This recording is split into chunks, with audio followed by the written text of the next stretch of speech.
کسی کا بھی قبول نہیں ہوا، صرف ایک بندے کا قبول ہوا ہے۔ آواز آئی کہ کسی کا قبول نہیں ہوا، صرف ایک کا قبول ہوا ہے۔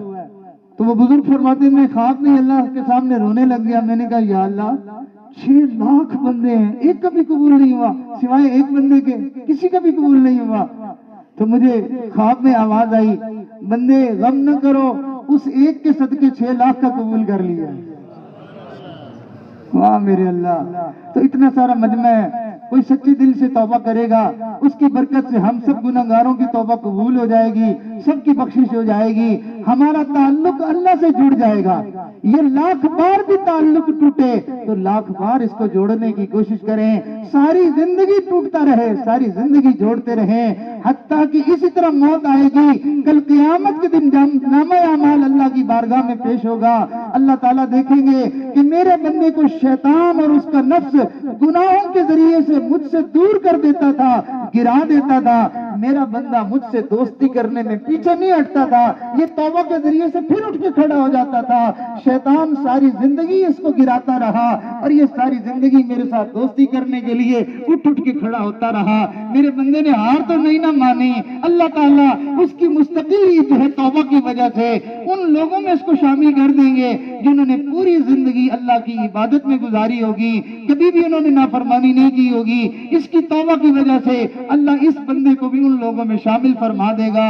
اللہ رب العزت سے دعا ہے کہ ہم سب کا آنا، یہاں مل بیٹھنا، کہنا سننا سب اپنی بارگاہ میں قبول فرمائے اور ہم سب کو گناہوں سے پکی سچی توبہ کرنے کی توفیق عطا فرمائے۔ اور جو آدمی ایک دفعہ جو ہے وہ دل میں نیت کر لیتا ہے، ارادہ کر لیتا ہے کہ میں نے اللہ کا نیک بندہ بن کر زندگی گزارنا ہے، پھر بار بار توبہ کرتا رہتا ہے، تو زندگی میں ایسا وقت آ جاتا ہے کہ اس کی توبہ کی وجہ سے اللہ تعالیٰ پھر اس کی گناہوں سے جان چھڑوا دیتے ہیں، گناہوں سے زندگی پاک ہو جاتی ہے اس کی۔ اس لیے ہم سارے دوست دل میں نیت کریں، ارادہ کریں، ہم میں سے کوئی بھی پارسا نہیں ہے، کوئی بھی جو ہے وہ یہ دعویٰ نہیں کر سکتا کہ میں بڑا بزرگ اور میں بڑا پہنچا ہوا، نہ ہم سب گناہگار ہیں، خطا کار ہیں، کسی کے جو ہے اگر لاکھوں ہیں تو کسی کے ہزاروں ہیں، کسی کے جو ہے وہ سینکڑوں میں ہیں تو ہم سبھی گناہگار، لہذا سب اللہ کے سامنے رو دھو کے معافی مانگیں گے، اللہ تعالیٰ یقیناً رحمت کا معاملہ فرمائیں گے اور وہ معاف کرنے کو بڑا پسند کرتے ہیں، معاف کر کے خوش ہوتے ہیں۔ لہذا ہم جب توبہ کریں گے تو انشاءاللہ ہم بخشے بخشائے گھروں میں جائیں گے۔ سبحان اللہ۔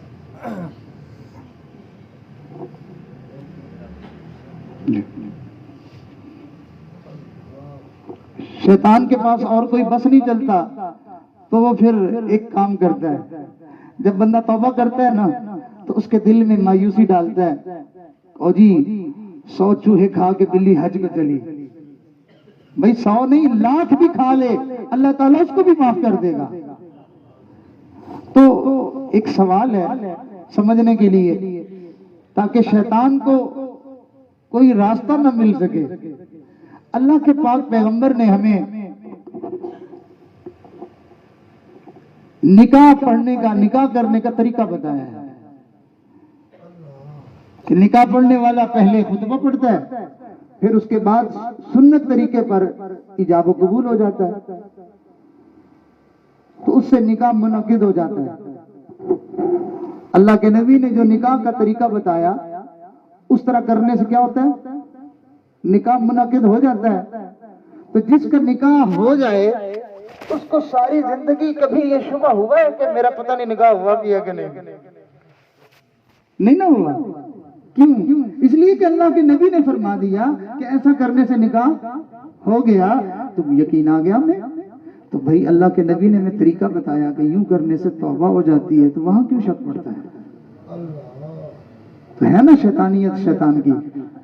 تو جب ہم نے سچے دل سے توبہ کر لی کہ اللہ میں آج کے بعد آپ کی نافرمانی نہیں کروں گا، جو مجھ سے غلطیاں ہوئی مجھے معاف کر دیں، اور جو حقوق ہیں ان کو ادا کرنے کی نیت کر لی کہ میں بندوں کے حق بھی ادا کر دوں گا، اللہ کے حق بھی ادا کر دوں گا، تو اب شک کس بات کا، بس توبہ ہو گئی، اللہ نے معاف کر دیا۔ تو انشاءاللہ ہم بھی پکی سچی توبہ کریں گے اور یقین رکھیں گے کہ جب اللہ اور اس کے رسول نے ہمیں یہ توبہ کا راستہ بتایا، اس کا مطلب یہ ہے کہ ہم بخشے بخشائے۔ تو یہ میرے دوست بتا رہے ہیں کہ بھائی کچھ ساتھی سلسلے میں بیعت ہونے کے لیے آئے ہیں. یہ بیعت ہونے کا مقصد کیا ہوتا ہے اب میں اس کی تفصیل بتاؤں تو وقت زیادہ لگ جائے گا. بس اتنی سی بات ہے کہ جیسے کسی آدمی نے لکھنا سیکھنا ہو تو وہ کہیں داخلہ لیتا ہے، پڑھنا سیکھنا ہو تو اس کو داخلہ لینا پڑتا ہے، کوئی ہنر سیکھنا ہو تو اس کو داخلہ لینا پڑتا ہے. ایسے ہی گناہوں سے پاک زندگی گزارنی ہو تو اس کو بھی اللہ والوں کے پاس داخلہ لینا ہوتا ہے. اسی کو بیعت کرنا کہتے ہیں. تو بیعت کا سب سے بڑا فائدہ یہ ہوتا ہے، بیعت کا سب سے بڑا فائدہ یہ ہوتا ہے کہ انسان کو اعمال کرنے کی توفیق مل جاتی ہے. بیعت کا فائدہ کیا ہوتا ہے؟ اعمال کی توفیق نصیب ہو جاتی ہے. جس بندے کو جتنے اعمال زیادہ کرنے کی توفیق مل جائے اس کا مطلب یہ ہے کہ اس کو مرشد کا اور اس کے جو وہ پیر کا اس کو فیض زیادہ مل رہا ہے. اور کچھ لوگ ہیں تو وہ کہتے ہیں بس مرید بن جاؤ اور پھر تمہیں کوئی عمل کرنے کی ضرورت نہیں ہے. نبی علیہ السلام کے سب سے بڑے مرید کا نام سیدنا صدیق اکبر رضی اللہ تعالیٰ عنہ، اور سب سے زیادہ فیض ان کو ملا. آپ اٹھا کے دیکھیں کتابیں، آپ کو پتہ چلے گا کہ سب سے زیادہ عمل کرنے والے سیدنا صدیق اکبر رضی اللہ تعالیٰ. اللہ کے نبی نے ایک مرتبہ پوچھا یہ عمل کس نے کیا؟ سارے صحابہ بیٹھے ہوئے تھے، ابو بکر کھڑے ہو گئے، اللہ کے نبی میں نے کیا. پھر آپ نے دوسرے عمل کا نام لیا، یہ عمل کس نے کیا؟ سب بیٹھے ہوئے تھے، پھر کھڑے ہو گئے. تیسرے عمل کا پوچھا، پھر سب بیٹھے ہوئے تھے، پھر کھڑے ہو گئے. تو ماشاءاللہ عمل کرنے میں سب سے آگے جس کو زیادہ فیض ملتا ہے اس کو اللہ تعالیٰ نیک اعمال کی توفیق زیادہ عطا فرما دیتے ہیں. تو جو دوست بیعت ہونے کے لیے آئے ہیں وہ بیعت کی بھی نیت کر لیں، توبہ کی بھی نیت کر لیں، اور باقی تمام دوست فقط توبہ کی نیت فرما لیں کہ ہم اپنے گناہوں پر اللہ تعالیٰ کے سامنے توبہ طائب ہو رہے ہیں. خطبہ سننے جو کلمات پڑھائے جائیں سچے دل سے پیچھے پیچھے پڑھتے جائیں. انشاءاللہ ان کلمات کی برکت سے ہماری بخشش بھی ہو جائے گی، اور جو بندے بیعت کی نیت کریں گے وہ سلسلے میں بیعت بھی ہو جائیں گے. جس کی جو نیت ہوگی انشاءاللہ اللہ تعالیٰ کی طرف سے اس کو وہ مراد مل جائے گی. خطبہ سنیے. الحمدللہ وکفا وسلام علی عبادہ الذین اصطفیٰ، اما بعد. یہ کلمات پیچھے پیچھے پڑھتے جائیں. اعوذ باللہ من الشیطان الرجیم. بڑے بابرکت کلمات ہیں، کوشش کریں کسی کی زبان بھی خاموش نہ رہے. بسم اللہ الرحمن الرحیم. لا الہ الا اللہ محمد الرسول اللہ. آمنت باللہ وملائکتہ وکتبہ ورسلہ والیوم الآخر والقدر خیرہ وشرہ من اللہ تعالی والبعث بعد الموت. آمنت باللہ کما ہوا باسمائہ وصفاتہ وقبلت جمیع احکامہ اقرار باللسان وتصدیق بالقلب.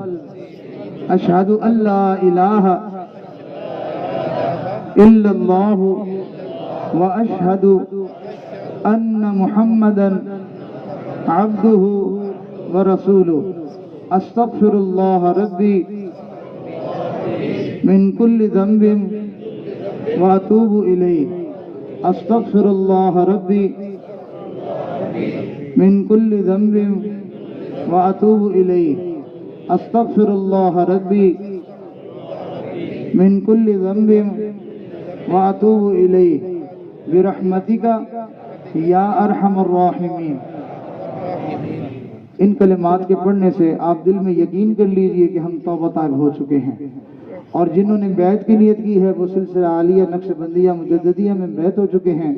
سلسلے میں شامل ہونے والے لوگوں کے لیے چند ایک اوراد و وظائف ہوتے ہیں جن کے کرنے سے ان کو اللہ تعالیٰ کی طرف سے چند انعام ملتے ہیں. پہلا انعام یہ ملتا ہے کہ ان اوراد و وظائف کے کرنے سے اللہ کی محبت دل میں بڑھ جاتی ہے. دوسرا انعام یہ ملتا ہے کہ اللہ کے نبی کی محبت اور عشق بڑھنا شروع ہو جاتا ہے. اور تیسرا انعام یہ ملتا ہے کہ نیک کام کرنے آسان ہو جاتے ہیں. اور چوتھا انعام یہ ملتا ہے کہ اللہ تعالیٰ اس کو گناہوں سے بچا لیتے ہیں، اور جو گناہ ہوتے ہیں اللہ ان کو معاف کر دیتے ہیں. تو جس بندے کو نیکیوں کی توفیق مل جائے، گناہ اس کے بخش دیے جائیں، اللہ کی محبت آ جائے، اللہ کے نبی کی محبت آ جائے، ایسے بندے کو پھر اللہ تعالیٰ اپنی ولایت عطا فرما دیتے ہیں۔ تو ان اعمال کو سن لیجئے، پابندی کے ساتھ کرنے کی کوشش کیجئے، آپ کو فائدہ ہوگا انشاءاللہ۔ پہلا عمل ہے استغفار، ایک تسبیح صبح کر لیں، ایک تسبیح شام، استغفر اللہ ربی من کل ذنب واتوب الیہ۔ دوسرا عمل ہے درود پاک، ایک تسبیح صبح ایک تسبیح شام، اللہم صلی علی سیدنا محمد وعلی آل سیدنا محمد مبارک وسلم، 100 مرتبہ صبح 100 مرتبہ شام۔ اگر آپ کو میں بتا دوں کہ فلاں جگہ ایک بزرگ ہیں، وہ مستجاب الدعوات ہیں، وہ جو بھی دعا کریں قبول ہو جاتی ہے، تو آپ میں سے کون کون بندہ چاہے گا کہ میں بھی دعا کروا کے آؤں؟ ماشاءاللہ، اچھی چاہت ہے۔ تو میں کیوں نہ آپ کو ایک ایسا عمل بتا دوں کہ جس کے کرنے سے اللہ کے نبی دعا کریں۔ ہمارے بزرگوں نے فرمایا جو بندہ درود شریف کا اہتمام کرتا ہے، اللہ کے نبی اس کے لیے دعا فرماتے ہیں۔ اگر کسی عام چھوٹے موٹے بندے نے بات کی ہوتی تو شاید میں یہ نہ کہتا، لیکن ہمارے بزرگوں میں سے بڑے عظیم بزرگ حضرت مولانا قاری محمد طیب صاحب رحمۃ اللہ علیہ نے یہ بات فرمائی۔ وہ فرماتے ہیں جو بندہ درود شریف پڑھتا ہے، اس کو اللہ کے نبی کی بارگاہ میں اس کا نام اور اس کے والد کے نام کے ساتھ پیش کیا جاتا ہے۔ اللہ کے نبی فلانے کے بیٹے نے آپ کے لیے یہ ہدیہ بھیجا ہے، اور نبی علیہ السلام خوش ہو کر پھر اس کو دعا دیتے ہیں۔ تو اللہ کے نبی جس کو دعا دیں، اس کا دنیا اور آخرت کا کون سا مسئلہ رہ جائے گا؟ اس وجہ سے آپ نے بزرگوں سے سنا ہوگا کہ ہمیں زندگی میں جب بھی کوئی مشکل پیش آئی، کوئی پریشانی پہ آئی، تو ہم نے درود شریف پڑھا تو اللہ تعالیٰ نے اس کی برکت سے ہمارا مسئلہ حل کر دیا۔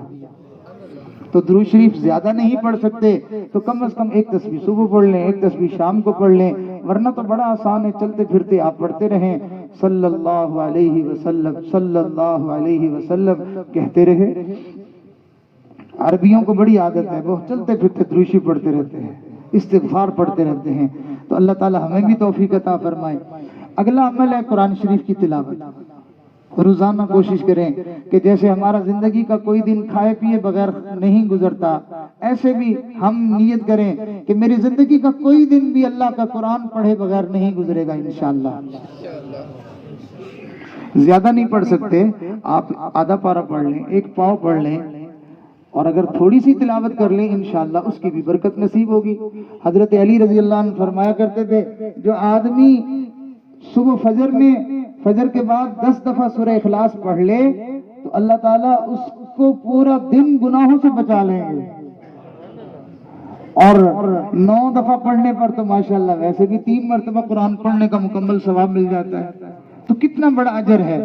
تو سارے دوست نیت کریں کہ انشاءاللہ ہم قرآن شریف کی تلاوت کیا کریں گے۔ اور اگلا عمل ہے صبح شام 15-20 منٹ کے لیے اس دنیا کے جس کو ہم نے چھوڑ کے چلے جانا ہے، تو ہم اس کا دل سے خیال نکالیں، اللہ کا خیال دل میں جمائیں۔ اور طریقہ اس کا کیا ہے؟ آنکھیں بند کر لیں، سر کو ایسے تھوڑا جھکائیں، اپنے دل کی دھڑکنوں کی طرف کان لگائیں، اور یہ نیت کریں کہ میرے اس دل پر اللہ کی رحمتیں انوارات بارش کی طرح برس رہی ہیں، اور میرے دل کی ظلمتیں سیاہیاں دور ہو رہی ہیں۔ میرا دل کہتا ہے اللہ اللہ اللہ اللہ اللہ، یہ میرے دل کی آواز ہے اور میں سن رہا ہوں۔ 15-20 منٹ بیٹھ کے دل کی اللہ اللہ سنتا رہے۔ اس کو ہمارے صوفیاء اور مشائخ کی اصطلاح میں اس کو مراقبہ کہتے ہیں۔ تو مراقبہ صبح شام کر لیا جائے، چلتے پھرتے اٹھتے بیٹھتے، ہاتھ کار ول دل یار ول، ہاتھوں سے کام دھندا کرتا رہے، دل سے اپنے اللہ کو یاد کرتا رہے۔ تو یوں انسان زندگی گزارے تو اللہ تعالیٰ اس کو ایک مومن کامل کی زندگی نصیب فرما دیتے ہیں۔ اور گاہے بگاہے علماء کی، اللہ والوں کی، صلحاء کی، جماعت والوں کی جو مجلسیں ہوتی ہیں جس سے انسان کا ایمان تازہ ہوتا ہے، اعمال کا شوق پیدا ہوتا ہے، ان لوگوں کی مجلس میں بیٹھنے کی کوشش کرے۔